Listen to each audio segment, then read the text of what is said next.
Hello, ഇനി നമുക്ക് നല്ല വെറൈറ്റി ആയിട്ടുള്ള ഒരു ഇഫ്താർ സ്നാക്ക് കണ്ടു നോക്കിയാലോ. ഉണ്ടാക്കിയെടുക്കാൻ വേണ്ടിയിട്ട് വളരെ സിമ്പിളാട്ടോ. വഴറ്റി ഉള്ളി സവാള വഴറ്റി അങ്ങനത്തെ സംഭവങ്ങളൊന്നുമില്ല.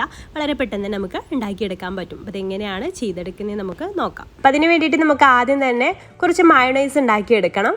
അപ്പോൾ ഞാനിവിടെ ഒരു മുട്ട വെച്ചിട്ടാണ് ഈ ഒരു മയോണൈസ് തയ്യാറാക്കിയെടുക്കുന്നത്. അപ്പോൾ ഒരു മുട്ട ഒരു മിക്സിയുടെ ചെറിയ ജാറിലേക്ക് ഇട്ട് കൊടുക്കുന്നുണ്ട്. പിന്നെ ഒരു വലിയ അല്ലി വെളുത്തുള്ളി ഇട്ട് കൊടുക്കുന്നുണ്ട്. പിന്നെ നമുക്ക് മയോണൈസ് എല്ലാവർക്കും ഉണ്ടാക്കാൻ അറിയാമല്ലോ, അപ്പോൾ അതുകൊണ്ട് ഞാൻ സ്പീഡിലൊന്നും പറഞ്ഞു പോകുന്നേ ഉള്ളൂ കേട്ടോ. പിന്നെ അതിലേക്ക് കുറച്ച് ഉപ്പ്, അതിലേക്ക് ആവശ്യമായിട്ടുള്ള ഉപ്പ് ചേർത്ത് കൊടുക്കുക. പിന്നെ നമുക്ക് അതിലേക്ക് ഒരു 1/2 ടീസ്പൂണ് വിനാഗിരി ചേർത്ത് കൊടുക്കുക. നമ്മുടെ പുളിക്കനുസരിച്ച് വിനാഗിരി ചേർത്ത് കൊടുക്കുക. പിന്നെ നമുക്കിതിലേക്ക് വേണ്ടത് ഒരു 1/4 കപ്പ് സൺഫ്ലവർ ഓയിലാണ്. അതുകൂടെ ചേർത്തിട്ട് നമുക്ക് നന്നായിട്ട് തന്നെ അടിച്ചെടുത്തിട്ട് വരാം. നല്ല ഫൈനായിട്ട് നല്ല വൈറ്റ് കളറാവുന്ന വരെ നമുക്കിത് അടിച്ചെടുത്തിട്ട് വരാം. അപ്പോൾ അതാ നമ്മുടെ മയോണൈസ് ഇവിടെ റെഡി ആയിട്ടുണ്ട് കേട്ടോ. ഇനി നമുക്കിത് തയ്യാറാക്കിയപ്പോൾ ഞാനൊരു ഷവർമ്മയുടെ ആ ഒരു ടേസ്റ്റിലൊക്കെയാണ് ഇത് തയ്യാറാക്കി എടുക്കാനായിട്ട് പോകുന്നത്. വെജിറ്റബിൾസൊക്കെ ചേർത്തിട്ടാണ് ഇത് തയ്യാറാക്കിയെടുക്കുന്നത് കേട്ടോ, അതിൻ്റെ ഫില്ലിങ്. അപ്പോൾ ഞാനിതൊരു ബൗളിലേക്ക് മാറ്റുന്നുണ്ട്. പിന്നെ അതിലേക്ക് ഞാൻ 2 ടേബിൾ സ്പൂൺ ടൊമാറ്റോ സോസാണ് കേട്ടോ ചേർത്ത് കൊടുക്കുന്നത്. ഈ ഒരു സോസ് നല്ല ടേസ്റ്റാണ്. ടൊമാറ്റോ സോസും അതുപോലെ തന്നെ ഈ മയോണൈസും കൂടി മിക്സ് ചെയ്ത് കഴിക്കുമ്പോഴുള്ള ആ ഒരു സോസ് നല്ല ടേസ്റ്റാണ് കേട്ടോ. അപ്പോൾ അതാണ് ഞാൻ ഇതിലേക്ക് ആഡ് ചെയ്ത് കൊടുക്കുന്നത്. എന്നിട്ട് അത് നന്നായിട്ടൊന്ന് ഇതുപോലെ ഒന്ന് മിക്സ് ചെയ്തിട്ട് എടുക്കുക.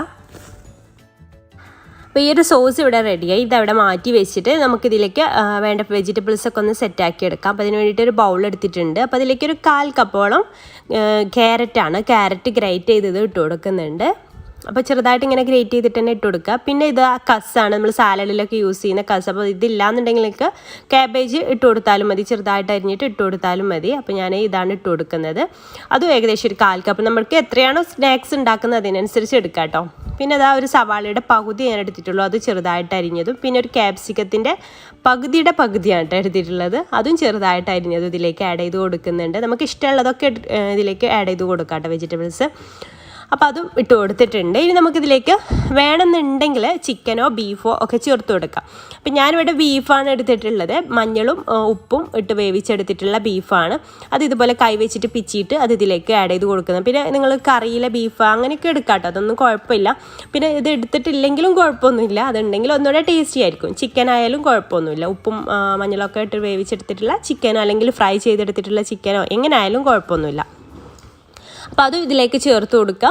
പിന്നെ ഇതിലേക്ക് നമുക്ക് ആ വെജിറ്റബിൾസൊക്കെ ആവശ്യമായിട്ടുള്ള കുറച്ച് ഉപ്പ്, കൂടുതലൊന്നും വേണ്ട, നമ്മൾ മയോണൈസിലൊക്കെ ഉപ്പ് ചേർത്തതാണ്. അപ്പോൾ ഇതിലേക്ക് കുറച്ച് ഉപ്പ് ചേർത്ത് കൊടുക്കുക, വളരെ കുറച്ച് മതിയേ, അത് ചേർത്ത് കൊടുക്കുക. പിന്നെ നമുക്കിതിലേക്ക് കുരുമുളക് പൊടിയാണ് വേണ്ടത്. അപ്പോൾ കുരുമുളക് പൊടി ഞാനിവിടെ ഒരു 1/2 ടീസ്പൂൺ കുരുമുളക് പൊടി ചേർക്കുന്നുണ്ട്. ഇത് 1/2 ടീസ്പൂണിൻ്റെ ഒരു ഇതാണ്.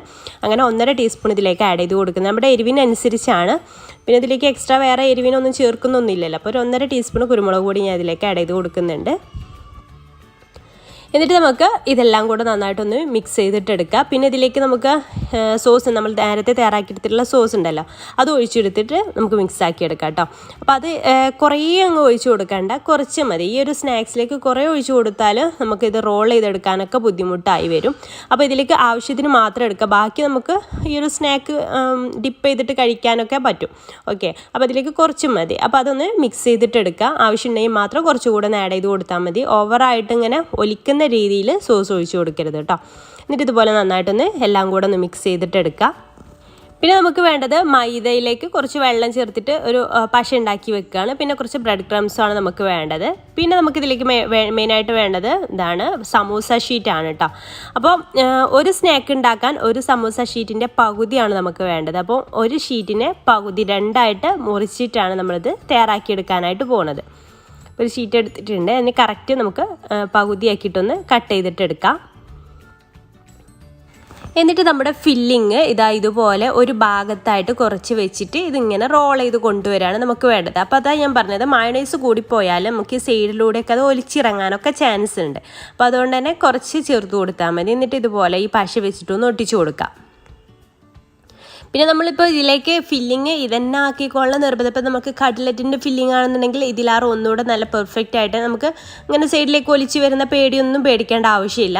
അങ്ങനെ കട്ട്ലറ്റിൻ്റെ ഫില്ലിംഗ് ഒക്കെയാണ് നമ്മൾ തയ്യാറാക്കുക. ഉരുളക്കിഴങ്ങ് വെച്ചിട്ടുള്ള ഏതെങ്കിലും ഫില്ലിംഗ് ആണെന്നുണ്ടെങ്കിൽ എന്താണെന്ന് വെച്ചാൽ ആ ഉരുളക്കിഴങ്ങ് അവിടെ ഒട്ടി നിൽക്കുമല്ലോ, പിന്നെ പുറത്തേക്ക് ചാടി പോകുന്നില്ല. ഇതാവുമ്പോൾ നമ്മുടെ ഈ ഒരു പശ ഉണ്ടല്ലോ, അത് ഒന്നുകൂടെ നല്ല തിക്കായിട്ട് തന്നെ വേണം.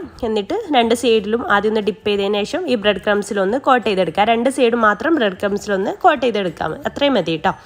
അപ്പോൾ ശ്രദ്ധിച്ചിട്ട് ചെയ്താൽ മതി, എന്നാലും ഇതും പെർഫെക്റ്റ് ആയിട്ട് നമുക്ക് ചെയ്യാൻ പറ്റും. രണ്ട് സൈഡിലും നല്ല തിക്കായിട്ടുള്ള പശ ഒട്ടിച്ച് കൊടുത്താൽ മതി. ആ പശ മൈദയുടെ പശയും ലൂസായി പോവാതിരിക്കാൻ ശ്രദ്ധിക്കണം. അത് നല്ല തിക്കായിട്ട് വരണം കേട്ടോ ഈ ഒരു രീതിയിൽ ചെയ്യുമ്പോൾ. ഇതുപോലെ ബാക്കിയുള്ളതെല്ലാം ചെയ്തെടുക്കുക. ഇതുപോലെ ഇങ്ങനെ റോൾ ചെയ്തെടുക്കുക. രണ്ട് സൈഡിലും മൈദയുടെ തിക്കായിട്ടുള്ള ഒരു പശ വെച്ചിട്ട് ഒട്ടിച്ചു കൊടുക്കുക. അതുപോലെ തന്നെ ഇവിടെയും ഒട്ടിച്ചു കൊടുക്കുക. എന്നിട്ട് ബ്രെഡ് ക്രംസിൽ കോട്ട് ചെയ്തെടുക്കുക. അപ്പോൾ കാണാനും ഒരു വെറൈറ്റി ആയിരിക്കും, കഴിക്കാനും നല്ല ടേസ്റ്റാണ്. പിന്നെ നമ്മൾ ഉള്ളി വഴറ്റി അങ്ങനെയൊന്നും ടൈം പോകുമൊന്നുമില്ല. പെട്ടെന്ന് തന്നെ വെജിറ്റബിൾസൊക്കെ ഉണ്ട് മിക്സ് ചെയ്തിട്ട് നമുക്ക് ഷവർമയുടെ ഒക്കെ ഒരു ടേസ്റ്റിൽ കിട്ടുകയും ചെയ്യും. അപ്പോൾ ഈ രീതിയിൽ ട്രൈ ചെയ്യാത്തവർ, ഇതിപ്പം നമുക്ക് ഈ ഒരു ഫില്ലിങ് തന്നെ പല രീതിയിലും ചെയ്യുന്നവരുണ്ടാവും. അപ്പോൾ ഈ രീതിയിൽ ചെയ്യാത്തവർ എന്തായാലും ഒന്ന് ട്രൈ ചെയ്ത് നോക്കുക കേട്ടോ. അപ്പോൾ ഇതുപോലെ പശയിലൊന്ന് ഡിപ്പ് ചെയ്തിട്ടുണ്ട്. എന്നിട്ട് ഇതുപോലെ ബ്രെഡ് ക്രംസിലൊന്ന് കോട്ട് ചെയ്തെടുക്കുക. അപ്പോൾ ഇങ്ങനെ ഉള്ളിലുള്ള ഫില്ലിംഗ് ഒന്നും പുറത്തേക്ക് ചാടുക അല്ലെങ്കിൽ ഇതിലത്തെ എന്താ പറയുക ഓയിൽ ഉള്ളിലേക്ക് കിടക്കുകയൊന്നും ചെയ്യില്ല കേട്ടോ. നമ്മൾ മൈദ വെച്ചിട്ട് ആദ്യം ഒന്ന് കവർ ചെയ്യുന്നുണ്ടല്ലോ, അതുകൊണ്ട് തന്നെ. അപ്പോൾ ഇതുപോലെ എല്ലാം ചെയ്തതിന് ശേഷം നമുക്കിത് ഓയിലിട്ടിട്ട് ഫ്രൈ ചെയ്തിട്ട് എടുക്കാം. ഈസിയാണ് ചെയ്തെടുക്കാൻ വേണ്ടിയിട്ട്. മയോണൈസ് കൂടിപ്പോകാതെ അത് മാത്രം പ്രത്യേകം ശ്രദ്ധിച്ചാൽ മതി. മയോണൈസ് കൂടിപ്പോയാലാണ് ഓയിലിലേക്ക് ആ മയോണൈസ് ഒലിച്ച് വരാനും ഒക്കെ ചാൻസ് കൂടുതലാണ് കേട്ടോ. അപ്പോൾ ബാക്കിയെല്ലാം ഇതുപോലെ ചെയ്തിട്ട് നമുക്ക് ഫ്രൈ ചെയ്തെടുക്കാം.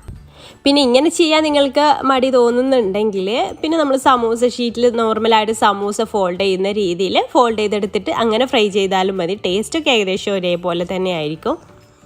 ബാക്കിയുള്ള നമ്മുടെ ഫില്ലിങ് വെച്ചിട്ട് ഞാൻ 3 സമൂസയും തയ്യാറാക്കി എടുക്കുന്നുണ്ട് കേട്ടോ. ഈ സെയിം ഫില്ലിങ് വെച്ചിട്ട് ബാക്കിയെല്ലാം മറ്റേ മോഡലും 3 സമൂസയും തയ്യാറായി നിങ്ങൾക്ക് കാണിച്ചു തരാൻ വേണ്ടിയിട്ട് മാത്രം. അപ്പോൾ അതും ഇതുപോലെ നമുക്ക് ഫോൾഡ് ചെയ്തെടുക്കാം. ഇനി നമുക്കിതെല്ലാം സെറ്റാക്കി എടുത്തിട്ടുണ്ടെങ്കിൽ നമുക്കിത് ഫ്രൈ ചെയ്തെടുത്താൽ മതി. എല്ലാം ഇങ്ങനെ ചെയ്തെടുത്തതിന് ശേഷമാണ് ഞാൻ ഫ്രൈ ചെയ്തെടുക്കാനായിട്ട് പോകുന്നത് കേട്ടോ. ടോട്ടൽ എത്ര എണ്ണാന്ന് ഞാൻ പറഞ്ഞുതരാം. ഇതുപോലത്തെ 8 റോളും അതുപോലെ 3 സമൂസയുമാണ് കേട്ടോ നമ്മൾ തയ്യാറാക്കി. ഞാനിവിടെ ഓയിലൊന്ന് ചൂടാക്കി എടുത്തിട്ടുണ്ട്. എന്നിട്ട് നമുക്കൊരു മീഡിയം ഫ്ലെയിമിലിട്ടിട്ട് എല്ലാ ഭാഗവും ഒന്ന് ബ്രൗൺ കളർ ആവുന്ന വരെ ഇതൊന്ന് ഫ്രൈ ചെയ്തിട്ട് എടുക്കാം. അപ്പോൾ അതാ ലൈറ്റ് ബ്രൗൺ കളറായിട്ട് നമുക്കിത് കിട്ടിയിട്ടുണ്ട്. അപ്പോൾ നമുക്കിത് ഓയിലിൽ നിന്ന് കോരിയെടുക്കാം. ഒരു മീഡിയം ഫ്ലെയിമിലിട്ടിട്ട് ബാക്കിയെല്ലാം ഇങ്ങനെ ഫ്രൈ ചെയ്തിട്ട് എടുക്കാം കേട്ടോ നമുക്ക്. അപ്പോൾ ഈസിയാണ് തയ്യാറാക്കി എടുക്കാൻ വേണ്ടിയിട്ട്, അതുപോലെ കാണാനും ഒരു വെറൈറ്റി ആയിരിക്കും. അപ്പോൾ എന്തായാലും നിങ്ങളിതൊന്ന് ട്രൈ ചെയ്ത് നോക്കുക കേട്ടോ. ട്രൈ ചെയ്ത് നോക്കുന്ന സമയത്ത് ഫീഡ്ബാക്ക് അറിയിക്കാൻ മറക്കരുത്. വീഡിയോ ഇഷ്ടമായാൽ ലൈക്ക് ചെയ്യാനും ഷെയർ ചെയ്യാനും മറക്കരുത്.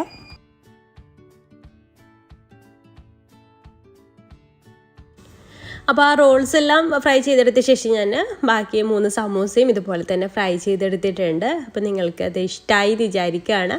അപ്പോൾ നമ്മുടെ ചാനൽ സബ്സ്ക്രൈബ് ചെയ്യാതെ കാണുന്നവരൊക്കെ ഉണ്ടെങ്കിൽ പ്ലീസ് ഒന്ന് സബ്സ്ക്രൈബ് കൂടെ ചെയ്തിട്ട് സപ്പോർട്ട് ചെയ്യുക. അപ്പോൾ ഇൻഷാ അല്ലാഹ് പുതിയൊരു നല്ലൊരു വീഡിയോ ആയിട്ട് നമുക്ക് അടുത്തൊരു ദിവസം കാണാം. താങ്ക്